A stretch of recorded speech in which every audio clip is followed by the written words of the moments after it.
For this next problem, we're going to find all the complex zeros for a polynomial function.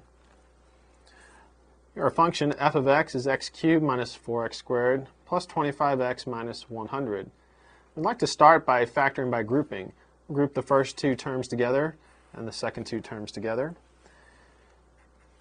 Out of the first two terms, we can pull out an x squared. So we'll get x squared times x minus 4. And the second two terms here, we can pull out 25. So we'll have plus 25 times x minus 4. Now my two terms have a common factor of x minus 4, which I can pull out. So I get x minus 4 times x squared plus 25.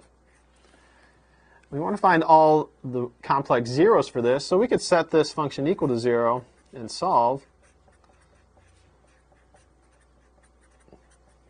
To do this, we're going to set each of these factors equal to 0. So I'll have x minus 4 equals 0 and x squared plus 25 equals 0. Here I'll get x is equal to 4. Here I'll have x squared equals negative 25. This is already solved, so we'll just continue working on this part. To find x, we're going to take the square root of both sides. Don't forget plus or minus. It's going to be plus or minus the square root of negative 25. Now in the real number system, we can't take the square root of a negative, but we are on the complex number system, and so we can do this. Remember, the square root of negative 1 is I, and so x is equal to plus or minus 5i.